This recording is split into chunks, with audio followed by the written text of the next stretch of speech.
Hidup di dunia ini sementara. Ngapain takut apa-apa? Takutlah akan Allah. You have only one life to lose. Kalau ada satu orang ancam saya, misalnya saya bilang, kamu hanya bisa bunuh aku sekali. Dan ada orang itu bisa bunuh kita berkali-kali. So why should I fear you? But God can kill you over and over again in eternity. Tapi Tuhan bisa membunuh kita berkali-kali dalam kekekalan, dalam api yang menyala tidak pernah henti dan padam. Itu yang aku takuti.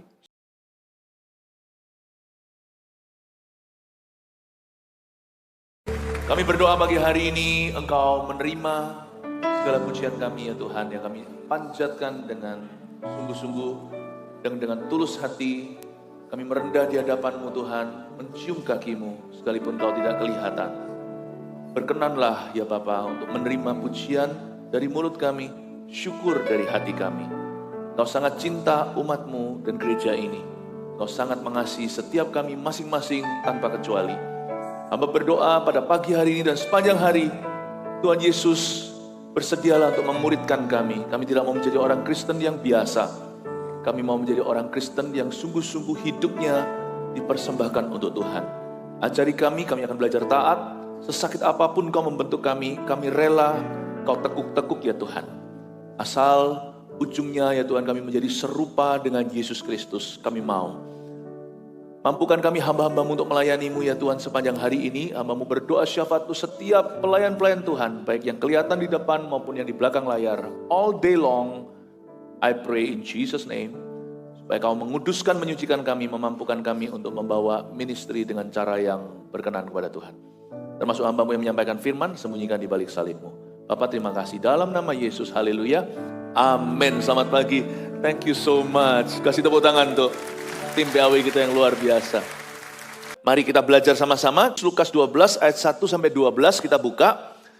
Di Alkitab kita dituliskan judulnya pengajaran khusus bagi murid-murid. Mari kita pelajari satu persatu. Ayat pertama, sementara itu beribu-ribu orang banyak telah berkerumun, sehingga mereka berdesak-desakan. Lalu Yesus mulai mengajar pertama-tama kepada murid-muridnya, katanya, waspadalah terhadap ragi, yaitu kemunafikan orang Farisi. Tidak ada sesuatu pun yang tertutup, yang tidak akan dibuka, dan tidak ada sesuatu pun yang tersembunyi, yang tidak akan diketahui. Karena itu apa yang kamu katakan dalam gelap, akan kedengaran dalam terang, dan apa yang kamu bisikan ke telinga di dalam kamar, akan diberitakan dari atas atap rumah atau from the rooftop. Berhenti di ayat 3 dulu, saya jelaskan satu persatu. Jangan malu mengakui Yesus, itu tema kita. Ayat pertama, sementara itu beribu-ribu orang banyak telah berkerumun sehingga mereka berdesak-desakan. Jalan itu sempit, jalan lebar pun jadi sempit kalau Tuhan datang. Dan ayat ini berkata bahwa mereka berdesak-desakan, dalam bahasa Inggrisnya mereka itu saling menginjak-injak. Nggak sengaja, minimal kaki, tapi puji Tuhan di mana ada Yesus, di situ tidak akan berjatuhan korban. Tapi they were trampling upon each other. Maybe a few got injured. Mungkin beberapa orang agak sedikit terluka. Untuk mendengarkan Yesus, Sakius naik ke sebuah pohon. Naik pohon itu tidak mudah. Pasti ada scratches, pasti ada baret-baretnya. Kalau kita itu mau ikut Yesus itu harus bayar harga. Mesti sungguh-sungguh, gak boleh kita itu punya sikap hati yang gampang lah. Karena Tuhan tuh gak mudah didapat. Bukan karena Tuhan jual mahal. Karena dunia ini harus lawan arus kalau mau ikut Yesus.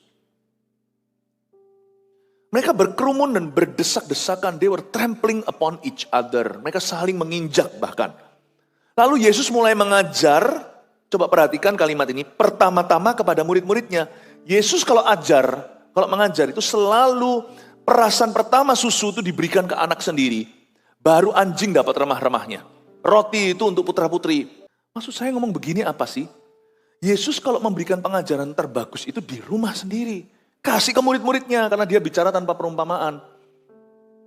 First press, perasan pertama susu firman di gereja ini saya kasih di mana? Ya di sini. Waktu saya di GMS Surabaya Barat. Lalu di streaming setiap awal bulan ke gereja kita di mana-mana. Saya udah gak pernah loh keliling-keliling ke sana sini kecuali kalau pergi ke tempat-tempat jauh yang memang butuh perhatian khusus, termasuk di luar negeri ketika kita harus ekspor istilahnya kebangunan rohani kita supaya mereka juga mengecap, jangan egois. Revival is not just for Indonesians, bukan hanya untuk orang Indonesia. Kalau saya diberikan talenta untuk bicara multi bahasa, bisa bahasa Inggris, bisa khotbah, bisa komunikasi dalam bahasa Chinese, saya percaya talenta nggak boleh disembunyikan di bawah tanah. Saya nggak boleh hanya memperhatikan orang Indo saja. Orang Indonesia selalu kan menerima. Sekarang sudah waktunya orang Indonesia itu misionaris.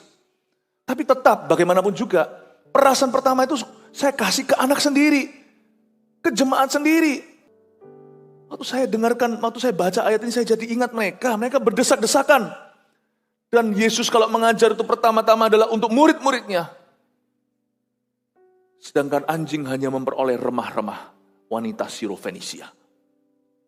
Bertobatlah, saudara, kalau Anda terlalu nyaman.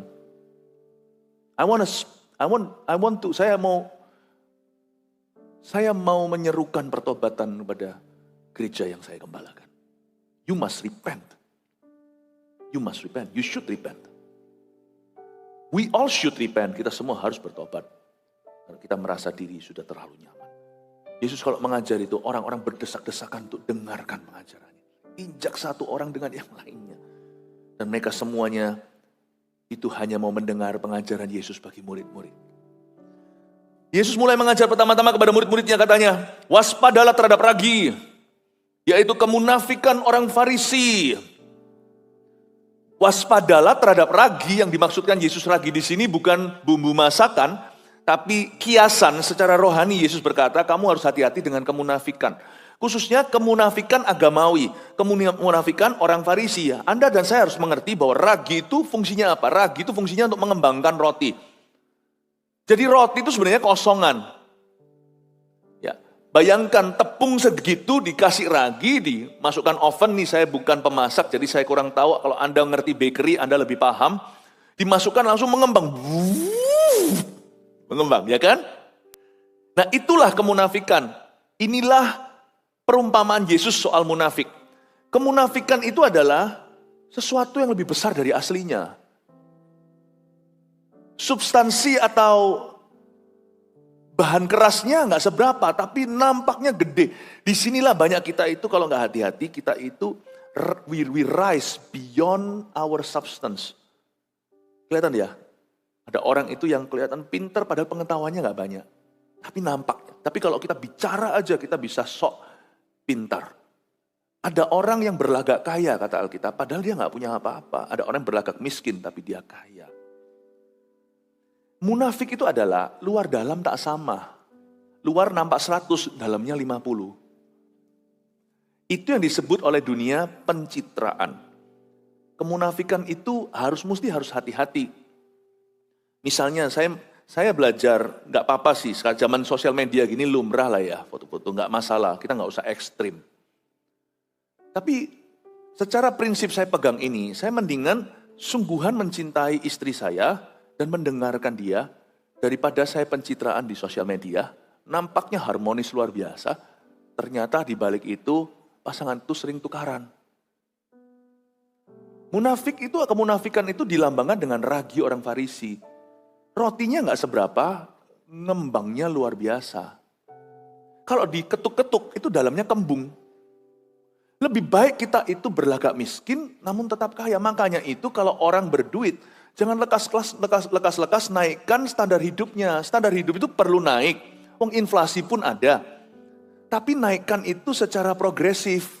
Dan itu pun dengan cara yang memuliakan Tuhan. Daripada kita mau show off kepada dunia, kepada teman-teman kita. Tapi sebenarnya di dalam itu manajemen keuangan kita amburadul. Hutangnya masih banyak. Paham maksud saya Bapak Ibu, ragi orang Farisi ini bukan hanya bicara orang-orang yang berkedok di dalam gereja, tapi berkedok di dalam kehidupan ini. You rise beyond your ability.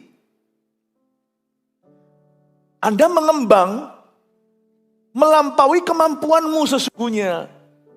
Karena itu detox ilahi itu gak apa-apa terjadi. Pernahkah Anda itu difitnah orang? It's okay. It's okay karena kita juga sering difitnah ke atas. Difitnah ke atas. It's okay. Jadi kalau kita itu sekali-kali difitnah ke bawah oleh teman-teman kita, nggak tentu harus secara media lah, haters lah, nggak perlu. Kadang-kadang haters itu nggak terjadi di dunia maya, tapi di dunia nyata. Kita juga punya orang-orang di dalam hidup kita yang nggak suka sama kita, yang iri hati, yang suka ngomongnya miring tentang Anda dan saya, yang suka gosipin, nggak apa-apa. Janganlah kita membenci mereka. Orang-orang seperti itu penting sekali. Nanti urusan mereka dihakimi oleh Allah itu nanti urusan terpisah. Karena setiap orang akan diadili sesuai dengan perkataannya. Mulutmu akan menyeretmu ke pengadilan, mulutmu akan membenarkanmu, atau mulutmu nanti akan menyalahkanmu di hadapan tahta Allah. Itu urusan mereka. Tapi mereka ini berguna untuk kita. Mereka itu penting untuk membuat kita yang berkepala besar itu digembosi sekali-kali. Supaya anginnya keluar. Supaya nanti itu sungguhan tepungnya seberapa, ya itulah size aslinya. Supaya enggak mengembang di luar kemampuan kita. Paham maksud saya Bapak Ibu Saudara? Kadang-kadang orang-orang seperti ini itu, kita mesti jadikan teman di dalam perasaan kita. It's okay, silakan fitnah aku meskipun aku tahu yang kamu katakan tidak benar tentang aku. Karena kamu sangat-sangat undermine, sangat-sangat bicaramu itu merendahkan saya. Tidak seperti itu kok aku tahu di hadapan Tuhan hatiku seperti apa. Yang kamu katakan itu tidak benar. Tapi berapa kali orang puji kita juga nggak benar. Ayo coba.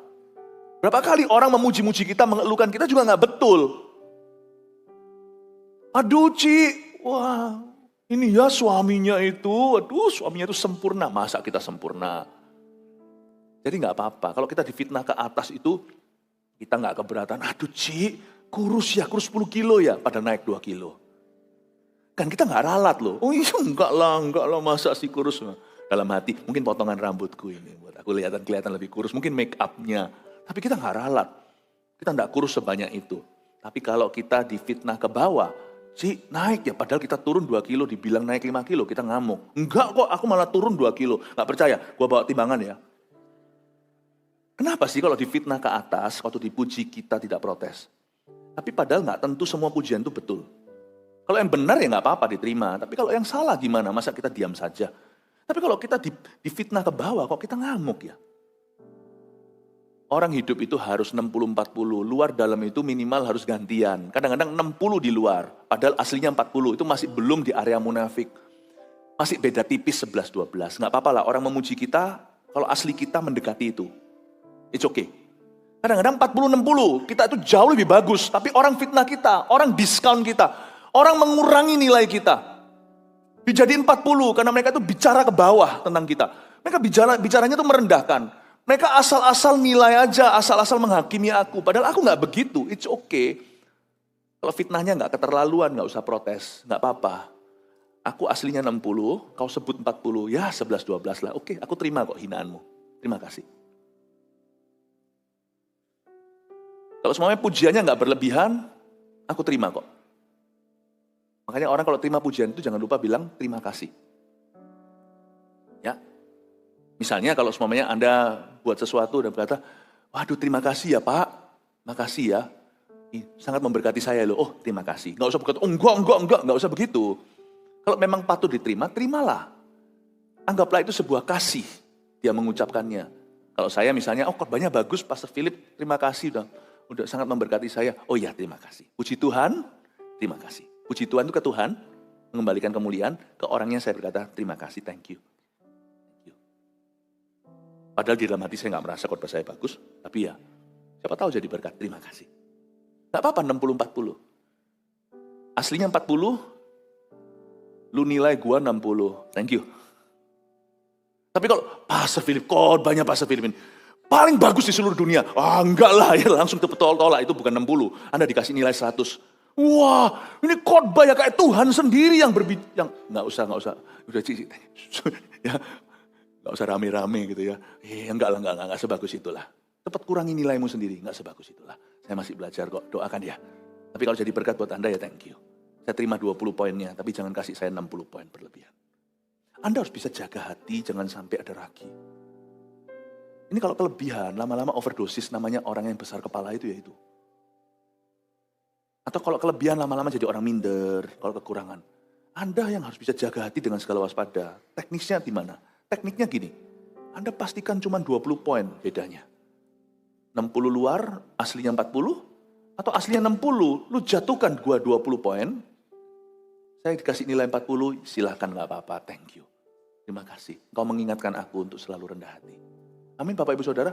Pahami kapan Anda harus berkata sejujurnya. Protes gak usah terlalu keras, ngomong aja apa adanya. Saya rasa saya gak sesat, kita beda. Saya gak sesat. Kalau Anda mau sebut saya bodoh, saya tidak akan sanggah. Karena itu kan penilaian orang secara subjektif. Saya juga gak merasa diri pintar kok, jadi setengahnya saya itu agree dengan, saya itu sepakat dengan, saya setuju dengan Anda. Oh saya gak pintar-pintar banget. Paham maksud saya Bapak Ibu? Pastikan ragi itu gak masuk. Jangan ada perbedaan lebih dari 20 poin, baik itu pujian maupun hinaan dalam hidupmu. Sometimes you need to stand up and say, I'm not like that. Titik, gak usah balas-balasan. Gak usah perang.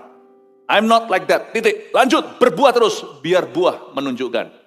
Kalau Anda di dalam kantor Anda disikat orang, Anda pastikan, cukup Anda mengatakan, aku tidak demikian. Nggak usah digubris, nggak usah diladeni. Murid Yesus nggak punya waktu untuk gitu-gitu. Murid Yesus itu berbuah, Yohanes 15, dengan inilah dunia tahu kamu muridku, dengan kamu berbuah lebat. Amin Bapak Ibu? Pahami ini, cara kita untuk menjaga hati, waspada terhadap ragi. Ayat 2, tidak ada sesuatu pun yang tertutup yang tidak akan dibuka, dan tidak ada sesuatu pun yang tersembunyi yang tidak akan diketahui. Dari ayat 2 saya pelajari sesuatu, menjadi murid Yesus, kita harus punya sesuatu yang harus ada sesuatu yang kita takuti. Nggak ada sesuatu pun yang tertutup yang tidak akan dibuka. Setiap anak Tuhan kalau mau sehat imannya, mesti punya sesuatu yang dia takuti. Ya, mesti punya sesuatu yang dia takuti. Saya takut keluarga saya. Saya takut melukai mereka. Jadi saya nggak mau ngawur. Saya takut jemaat saya. Please pahami kalau saya ngomong begini. Takut saya takut yang sehat. Saya takut jadi batu sandungan. Saya takut kalau apa yang tertutup itu akan dibuka dan mendatangkan celah atas nama Tuhan. Setiap anak Tuhan, setiap murid Tuhan, kalau mau bertumbuh sehat imannya, harus punya sesuatu yang dia takuti. Celaka kalau seorang laki-laki udah gak takut lagi sama keluarganya, udah gak takut lagi sama gerejanya, liarlah nanti. Lihat nanti. Kalau Anda masih bisa takut sama gembala Anda, takut ditegur, takut ketahuan. Ya, takut ketahuan. Takut nanti kalau di dalam pelayanan akan dihentikan, takut dicabut pelayanannya atau apalah. Itu semua takut yang sehat. Itu perlu. Saya bisa bayangkan kalau saya sebagai seorang pria, saya tidak takut lagi sama keluarga saya. Peduli amat. Istri gaya Oshin gitu, diam, just be quiet. I do whatever I want. Aku mau pulang kek, nggak pulang kek. Kalau nggak pulang ya silakan sana nyanyi I sang ige pu hui jia dan. Udah, mencintai seorang yang gak pernah pulang ke rumah. Aku mau pergi sama temanku, itu bukan urusan lu. Kalau laki-laki juga kayak begitu bahaya. Anda gak bisa mengaku Anda takut sama Tuhan kalau Anda tidak punya siapa-siapa atau apa-apa yang Anda takuti di hidup ini. Takut akan Tuhan itu gak kelihatan. Harus ditafsirkan dengan takut akan sesuatu yang kelihatan. Saya gak takut sama istri. Istri saya adalah seorang wanita yang tunduk sama suaminya, dan saya banggakan hal itu. Istri saya itu sangat tunduk sama saya. Saya memang meletakkan diri saya demikian rupa. Kalau enggak, saya kan menjadi orang yang buas. Gimana kalau saya enggak takut lagi sama jemaat? Takut sama jemaat itu bukan berarti saya takut sama Anda, lalu saya mengucapkan hal-hal yang Anda inginkan. Saya tidak berani lagi menegurmu, tidak berani lagi mengajarmu dengan berani, bukan takut yang seperti itu. Kalau saya enggak takut sama jemaat, mungkin hari ini saya sudah berantem sama orang. Karena saya sifatnya koboyan. Dan saya tidak takut sama preman atau siapa, saya tidak takut. Kalau saya tidak takut sama keluarga saya jadi apa? Jangan bilang-bilang tentang takut akan Tuhan deh. Tanya pada dirimu, sana takut sama siapa? Kalau Anda tidak takut sama gembalamu lagi, celaka Anda. Sungguhan, gembala aja takut sama jemaatnya. Celaka kalau nggak takut sama siapa-siapa. Laki akan liar, perempuan juga. Takutlah akan Allah. Sebab tidak ada sesuatu pun yang tertutup yang tidak akan dibuka. Hatimu tuh harus ada rasa takut ini. Dibuka loh ya, hayo dibuka loh ya. Dan tidak ada sesuatu pun yang tersembunyi yang tidak akan diketahui. If you find in your life, kalau Anda temukan dalam kehidupan Anda mulai kurang takut dengan hal-hal yang dulu Anda takuti secara sehat. Watch out! Satan is at the door. Hati-hati, setan sudah ada di ambang pintumu. Sebentar lagi kau jatuh. Watch out. Amin Bapak Ibu. Coba kalau Anda mau tahu, hari ini level takutmu akan Tuhan itu kolesterolnya tinggi atau masih sehat tuh rasa takutmu.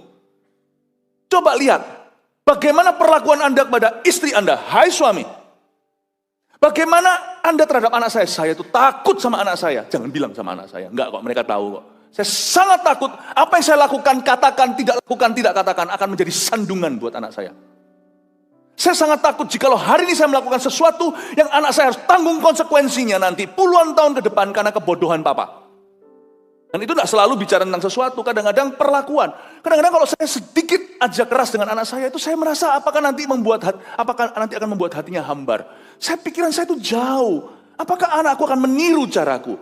Apakah anakku nanti akan merasa hambar gara-gara aku? Ataukah dia terluka? Gara-gara itu nanti dia tidak akan punya figur ayah atau figur papa berkurang. Saya selalu memikirkan anak saya. Jadi saya nggak ngawur, nggak sembrono, nggak sembarangan. I'm not alive, saya tidak hidup hanya untuk waktuku. Saya tidak hidup hanya untuk diriku. Aku hidup untuk diri mereka. Aku hidup untuk masa depan mereka. Pernahkah Anda lihat orang tua yang tidak takut akan Tuhan yang membuat kesalahan, anaknya tanggung cukup lama? Hari ini dalam pelayanan saya dan kawan-kawan banyak menangani anak-anak yang tidak yatim piatu tetapi rohnya yatim piatu. Anak-anak yang terluka sama figur ayahnya. Banyak. Dan itu biasanya menjadi permasalahan terus-menerus kalau nggak diselesaikan nanti waktu masuk pelayanan orang itu terus bergejolak. Karena nggak pernah selesai. Never live for your own time. Jangan pernah hidup bagi waktumu saja. Pikirkan orang lain juga. Saya sangat takut sama anak saya. Saya takut kalau nanti apa yang saya lakukan dan katakan akan berdampak buruk atas mereka. Jadi tiap hari saya berdoa supaya saya jadi menjadi seorang papa yang baik. Saya menjadi seorang ayah yang membanggakan, tidak mempermalukan anak saya. Sehingga anak saya tidak akan malu karena papanya di depan teman-temannya. Anak saya tidak akan malu suatu hari sama keluarga mertuanya. Anak saya tidak akan malu suatu hari sama rekan kerjanya. Kita tidak boleh korupsi, mengapa? Nanti sampai kapanpun itu akan terus menjadi labelnya mereka. Mereka akan terus di label itu sampai kapanpun juga. Papamu merugikan orang lain. Larikan uang saudaraku. Coba bayangkan, saya tidak mau menjadi sandungan buat putra-putri saya. Sesuatu yang tertutup pasti akan dibuka. Semua yang tersembunyi pasti akan diketahui. Don't live selfishly. Jangan hidup bagi dirimu sendiri. Karena itu apa yang kamu katakan dalam gelap akan kedengaran dalam terang. Dan apa yang kamu bisikan ke telinga di dalam kamar akan diberitakan dari atas atap rumah. Penting sekali kita itu punya transparency dan accountability. Punya ketransparanan dan punya pertanggungjawaban. Harus ada. Setiap anak Tuhan itu yang dimuridkan tidaklah hidup liar. Kita semua ada di kebun anggur Tuhan. Yohanes 15. Berdiamlah pada pokoknya, hai kamu carang, agar kamu berbuah. Mari kita pahami bahwa setiap kita tidak ada satu pun di antara kita kalau kita mau ikut Yesus sungguhan itu boleh hidup terserah gua. Apa yang kamu katakan dalam gelap akan dipertanggungjawabkan sama Tuhan dalam terang. Apa yang kamu bisikkan ke telinga, di dalam kamar akan diberitakan dari atas rumah. Orang yang Kristen biasa dan orang Kristen yang dimuridkan Tuhan bedanya di sini. Orang Kristen biasa dia mau pindah-pindah gereja urusan dia. Dia nggak suka di tempat ini pindah lagi. Tapi orang Kristen yang tertanam yang dimuridkan Tuhan pasti menaruh dirinya untuk dipertanggungjawabkan sama orang. Dan ketika dia sudah bisa mempertanggungjawabkan hidupnya, nanti orang lain akan bertanggung jawab sama dia. Hari ini dalam kehidupan kami banyak orang mempertanggungjawabkan dirinya pada kami. Karena kami bisa mempertanggungjawabkan diri kami terlebih dahulu pada mereka. Itulah sebabnya hari ini sebagai seorang ayah, saya punya otoritas untuk berkata sama anak saya, apa yang kamu lakukan hari ini? Saya bisa tegur mereka, saya bisa kasih masukan, saya bahkan berhak bertanya, di mana kamu sekarang dalam kehidupan? Kalau anak saya melihat teladan, kalau anak kita melihat teladan pada kita, kita berhak juga meminta pertanggungjawaban mereka. Tapi sebelum kita minta pertanggungjawaban mereka, jangan seperti orang tua yang suka menuntut anak, tapi tidak pernah jadi teladan lebih dulu. Dan teladan kemudian, kita harus jadi teladan. Menjadi teladan itu berarti kita mempertanggungjawabkan diri kita dulu kepada mereka, baru kita berhak untuk minta pertanggungjawaban mereka kepada kita. Saya jaga hidup dalam kekudusan. Hari ini saya berhak bilang sama anak saya, kamu tidak boleh seks sebelum nikah. Kalau kita mempertanggungjawabkan diri kita dulu kepada mereka, kita berhak meminta pertanggungjawaban dari mereka. Tetapi bagi orang-orang yang sudah terlanjur dahulu kala pacarannya tidak benar, bukan berarti tidak ada harapan. Bertobatlah. Ya, bertobatlah. Anda juga punya hak untuk minta sama anak agar mereka hidup kudus. Bukan dari contohmu mungkin karena masa lalu sejarahnya kurang bagus, tapi dari firman Allah yang Anda hidupi hari ini. Anak kan bisa lihat Anda hari ini hidup dalam firman atau tidak. Dan anak yang melihat itu tidak akan pedulikan papa mamanya masa lalunya seperti apa. Toh mereka belum lahir ya kan. Tapi kalau Anda hari ini hidup dalam firman, Anda punya wewenang untuk minta pertanggungjawaban dari anak Anda. Bagaimana hidupmu hari ini di hadapan Kristus. Saya berdoa di dalam nama Yesus, Anda jadi murid dulu sebelum Anda memuridkan. Ayat yang keempat, aku berkata kepadamu, hai sahabat-sahabatku, janganlah kamu takut terhadap mereka yang dapat membunuh tubuh dan kemudian tidak dapat berbuat apa-apa. Ayat 4 mengajarkan kepada kita mesti takut sama Tuhan yang gak kelihatan.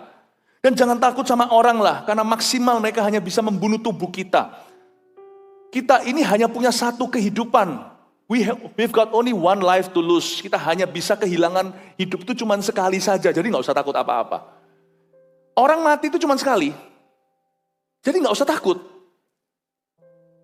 Pasti yang pasti ini, hidup itu sementara dan sebentar saja, tapi kekekalan itu yang lama. Makanya takutlah sama Allah yang akan Anda lihat selama-lamanya. Orang-orang sekeliling kita yang cinta kita maupun yang jahat sama kita itu sebentar aja kita lihat, sebentar gak kelihatan antara mereka pergi dulu atau kita nanti kita mati duluan. Hidup di dunia ini sementara. Ngapain takut apa-apa? Takutlah akan Allah. You have only one life to lose. Kalau ada satu orang ancam saya, misalnya saya bilang, kamu hanya bisa bunuh aku sekali. Dan ada orang itu bisa bunuh kita berkali-kali. So why should I fear you? But God can kill you over and over again in eternity. Tapi Tuhan bisa membunuh kita berkali-kali dalam kekekalan, dalam api yang menyala tidak pernah henti dan padam. Itu yang aku takuti. Sorry, itu yang aku takuti. Karena dia bisa lemparkan saya. Kalau manusia itu, pol-polnya maksimalnya nggak usah manusia lah. Hidup ini nggak usah ditakuti. Misalnya kalau ada orang yang kena penyakit yang mematikan, lalu mengalami proses divonis dokter 3 bulan. Ya udah 3 bulan terakhir itu penderitaan. Nggak akan diulang lagi setelah orang itu meninggal dunia. Tidak akan diulang-ulang. You only have one life to lose. Kita hanya punya satu kehidupan untuk kita korbankan. Berarti kita juga punya satu kehidupan untuk kita bisa hidupi bagi Tuhan dan bagi orang lain juga. Dan bagi hidup kita. Kita punya satu kehidupan. Don't be afraid. Di hidup ini jangan takut. Manusia tidak bisa hidup. Saya ingatkan ya, kita semua akan mati. Kalau Tuhan belum datang kembali. Tapi kita tidak bisa mati bolak-balik. Karena kekristenan tidak ada reinkarnasi. Saya percaya yang ada kebangkitan. Kita tidak bisa mati bolak-balik. Penderitaan itu sebentar. Tapi Tuhan kita akan ketemu terus. Ayat 5, aku akan menunjukkan kepada kamu siapakah yang harus kamu takuti. Takutlah dia yang telah membunuh, setelah membunuh mempunyai kuasa untuk melemparkan orang ke dalam neraka. Sesungguhnya aku berkata kepadamu, takutilah dia. Saya kasih 3 alasan mengapa kita mesti takut sama Tuhan. 1, karena Tuhan yang memegang kunci kehidupan. Tiap hari itu Tuhan yang menentukan. Meskipun kita punya pilihan. Manusia hanya punya pilihan dan konsekuensi. Tapi nasib itu dari Tuhan. 1, alasan kenapa kita takut sama Tuhan, karena Tuhan yang pegang kunci kehidupan. 2, karena Tuhan yang pegang kunci kematian. Gak ada satu orang pun yang tahu kapan dia mati dan bagaimana caranya. Dan kalau dia bunuh diri, dia bisa tahu caranya dia mati kalau berhasil, tapi dia gak tahu neraka menanti. Jangan mau Anda diramal oleh orang kalau di luar sana. Kadang-kadang bisa tepat. Ada orang bilang, kok bisa tahu dia? Gampang. Kalau Anda taruh percaya, orang itu bisa baca. Itu bukan kemahatauan Allah, itu bukan nabi pula. Kalau sumbernya bukan Roh Kudus dan firman Allah, Anda mesti jauhi semua ahli nujum itu. Gak percaya, saya bisa tahu banyak tentang Anda, gampang. Saya ambil colokan itu namanya USB, laptopnya jangan dijaga, percayakan saya 5 menit saja, saya bisa colok itu, download semuanya, saya akan baca semua. Anda kalau taruh iman pada manusia dan bukan pada firman, dia akan baca dan keluar kata-kata yang sepertinya dia tahu, tetapi dia akan mengutukimu. Jangan mau diramal. Kalau Anda mau diramal orang, tanya dulu sama orang yang meramal Anda. Yud, Anda tahu enggak kapan Anda mati dan gimana? Ya enggak tahu, kalau gitu jangan ramal aku. Sebab satu orang tahu gimana dia mati dan dia sudah nubuatkan dia akan bangkit pada hari ketiga. Dia ada dalam diriku. Sini duduk, aku yang ramal kamu. Amin Bapak Ibu. Jangan mau dibaca nasibnya. Karena dia bisa mendeteksi Anda itu ketakutan tambah dibumbui. Atau dia bisa mendeteksi Anda itu kepingin sesuatu dikasih serahkan nanti. Mau kaya? Lalu dia mulai bicara, kamu harus begini, begitu. Dan semua itu ujungnya binasa karena tidak memuliakan Allah. Apa yang bukan Roh Kudus ditolak mentah-mentah. Takutlah akan dia karena Tuhan yang pegang kunci kehidupan, Tuhan pegang kunci kematian. Dan reason number 3, alasan ketiga kenapa kita mesti takut sama Allah. Karena dialah yang nanti punya kata terakhir untuk menentukan Anda masuk surga atau masuk neraka. Itu dia, why you should fear him. Dia yang menentukan. Dia lebih dari pejabat yang menentukan Anda di-approve atau tidak. Dia yang menentukan nanti akhirnya kita masuk surga. Masuklah dalam sukacita Bapakku atau enyahlah engkau, pembuat kejahatan aku tidak kenal kamu. Itu nanti di mulut Yesus. So fear him, takut dia.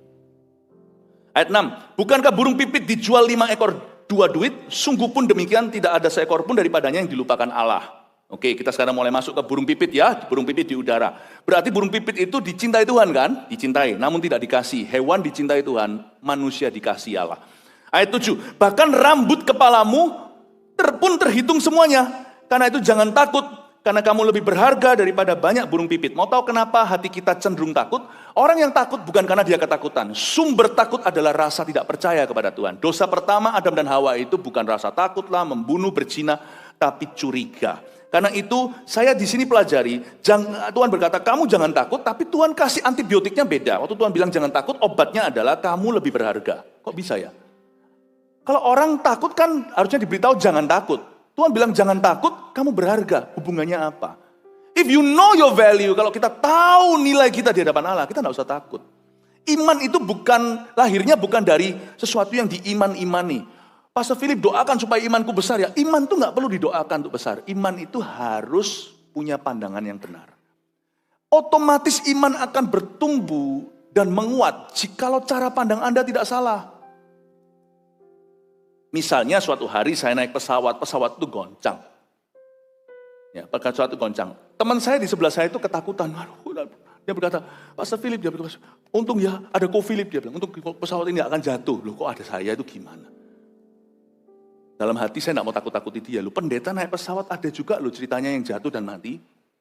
Saya kalau ngomong gitu kan dia tambah ketakutan. Tapi saya biarkan.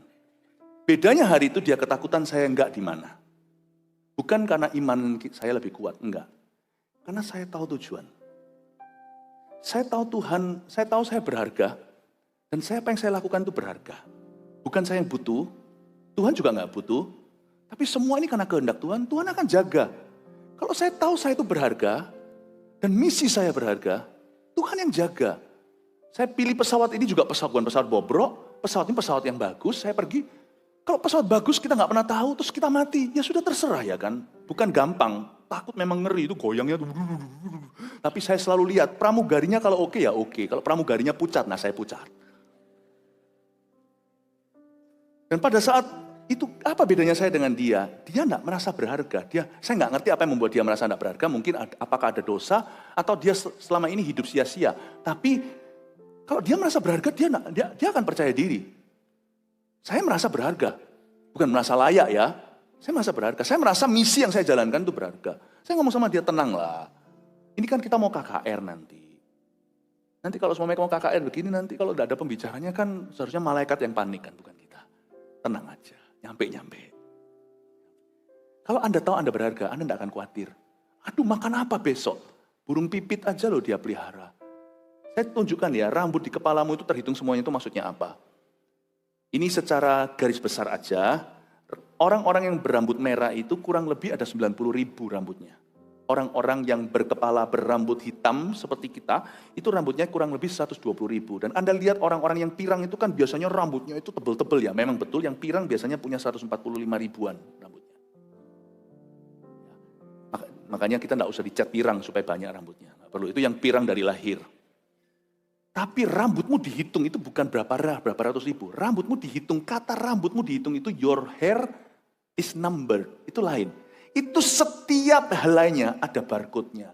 Jadi kalau sekarang Anda sisiran, shampoo-nya nggak cocok, lalu ada banyak sekali rontokan rambut di sisirmu, itu Tuhan tahu rambut yang nomor berapa? Rambut nomor 92.769. Itu satunya lagi itu rambut 9.741. Yang satunya lagi itu rambut ke 176. Yang satu lagi yang rontok lagi di sisir yang sama. Meskipun semuanya warnanya sama dan semuanya numpuk-numpuk di situ. Tuhan tahu itu rambut ke 110.301. Your hair is numbered. Itu berarti Tuhan spesifik di hidup. Bukan dihitung berapa jumlah. Masing-masing itu ada nomornya. Registrasinya. Hah? Masa Tuhan? Kenapa Tuhan izinkan saya botak? Supaya gampang hitungnya.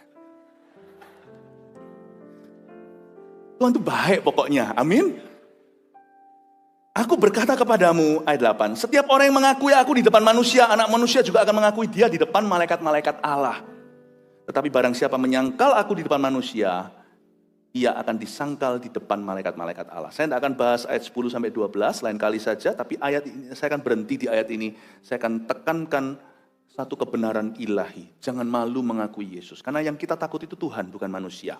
Dan Alkitab berkata di ayat 8 sekali lagi, aku kata Yesus berkata kepadamu, setiap orang yang mengakui aku di depan manusia, anak manusia juga akan mengakui dia di depan malaikat-malaikat Allah. Anda perhatikan, barang siapa mengakui aku di depan manusia secara eksplisit dan secara jelas Tuhan berkata, kamu tidak hanya kusuruh mengakui aku di dalam hati dan pikiranmu, tetapi barang siapa mengakui aku di depan manusia. Aha.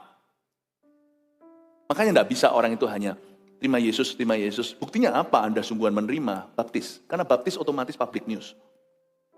Saya temukan waktu menginjili orang-orang yang belum terima Tuhan, dan bukan dari latar belakang Kristiani, adalah terima Yesus lebih gampang loh sungguhan. Baptis, wah itu susahnya kayak seluruh dunianya kiamat. Saya jadi mengerti bahwa baptisan tidak menyelamatkan, tapi baptisan membuktikan keselamatan orang itu. Tapi penyamun di samping Yesus itu nggak dibaptis kok masuk surga. Iya, tapi dia disalib. Kalau mau seperti itu silahkan minta disalibkan.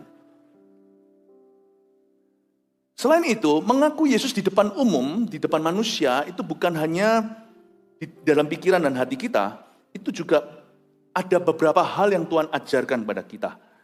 Ayat 9, barang siapa menyangkal aku di depan manusia. Jadi lawan kata mengaku Yesus adalah menyangkal Yesus di depan manusia. There are common mistakes, ada kesalahan-kesalahan umum yang kita lakukan di dalam hidup sehari-hari. Tanpa kita sadari, kita mulai perlahan-lahan bergeser. Dari mengaku Yesus, menjadi malu akan Yesus. Saya kasih beberapa hikmat praktis ya untuk mengakui Yesus. Misalnya, Anda di dalam perusahaan Anda, kantor Anda manajernya atau bahkan direkturnya. Lalu setelah itu ada perkumpulan yang sifatnya semua agama kumpul di situ. Misalkan gitu ya. Kadang-kadang kita nggak punya pilihan dalam kemajemukan bahwa kita harus memberikan kesempatan yang sama. Misalnya hari tertentu ada kepercayaan tertentu yang beribadah.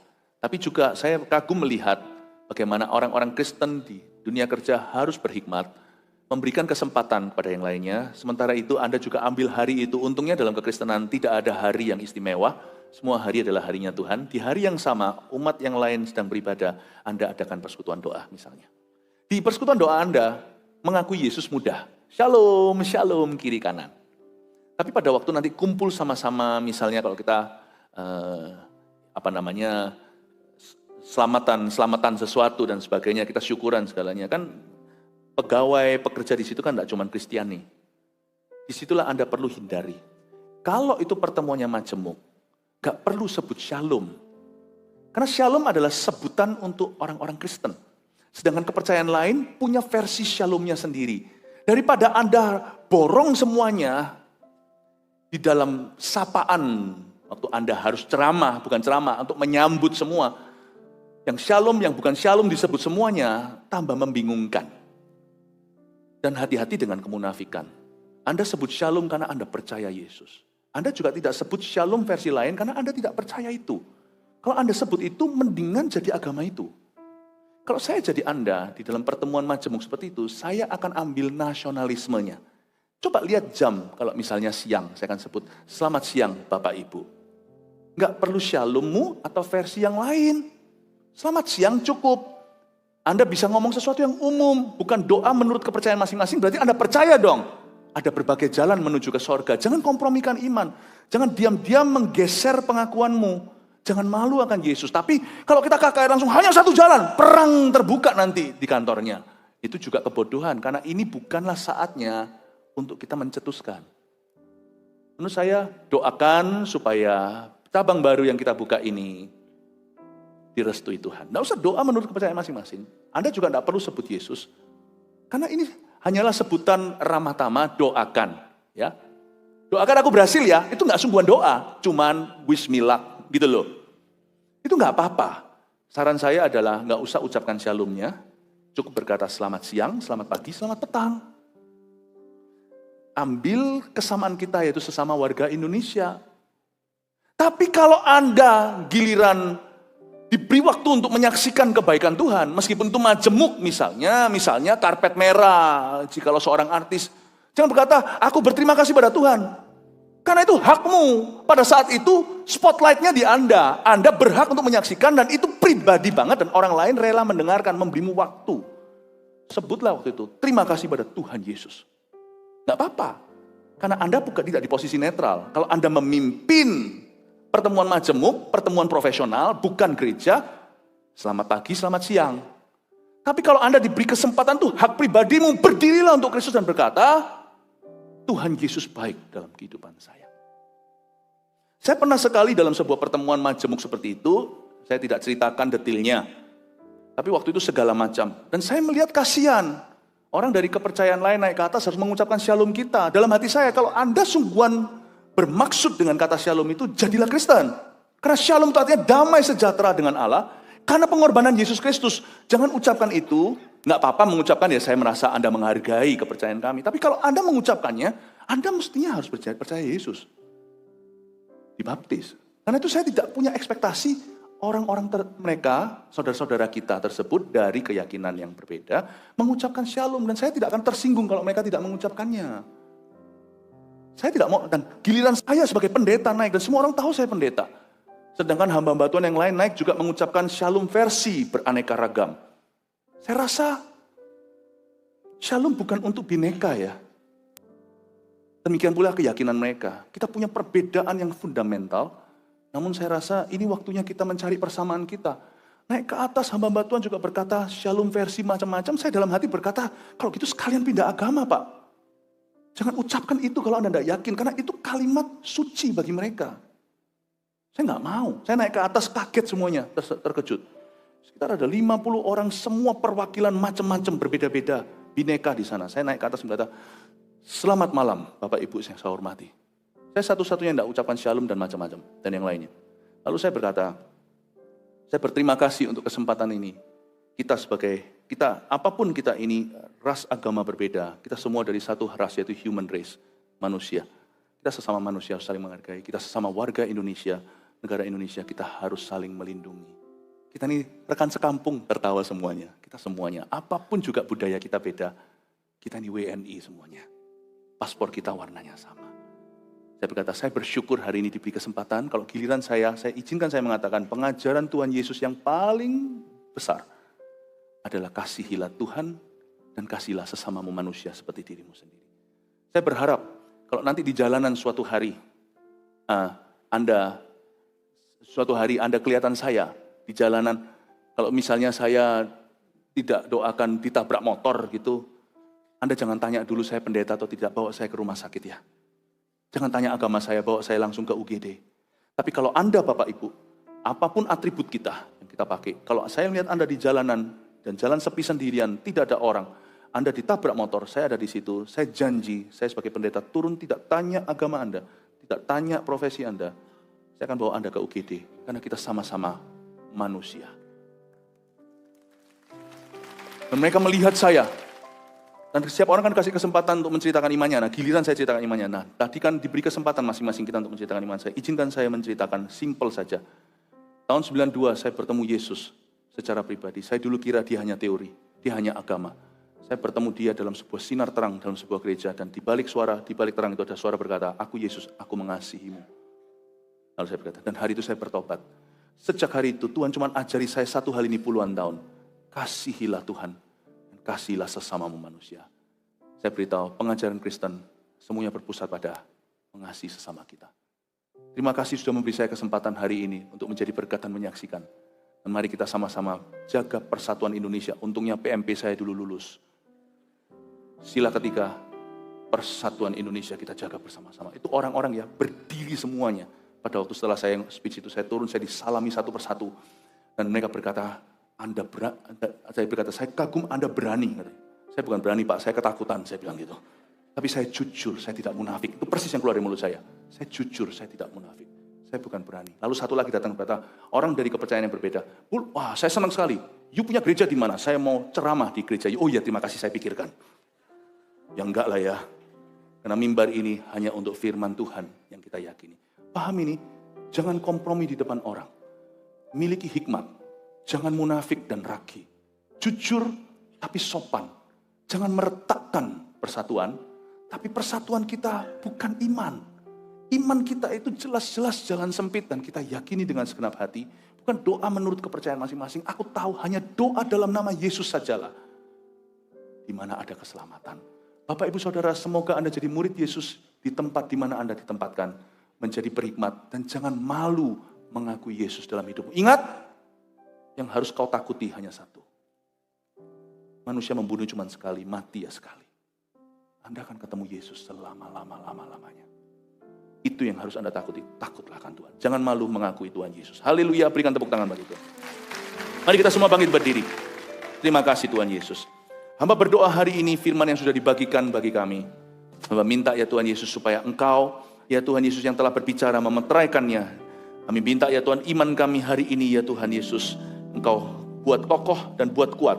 Beri kami hikmat dalam kami menjalankan kehidupan kami sehari-hari. Berikan pada kami hati yang takut akan Tuhan. Dan pada kami ya Tuhan keberanian untuk mengakui Yesus dengan cara yang bijaksana. Ketika kami harus mengakui Tuhan Yesus, kami tidak akan kompromikan iman kami. Tapi beri kami hikmat ya Tuhan Yesus, bagaimana harus berbuat di dalam setiap situasi, dalam setiap keadaan. Beri kami hikmat yang datangnya dari tempat yang maha tinggi, yang mana pertama-tama adalah kemurnian hati. Bapa, terima kasih, terpujilah namamu dalam nama Yesus. Amin.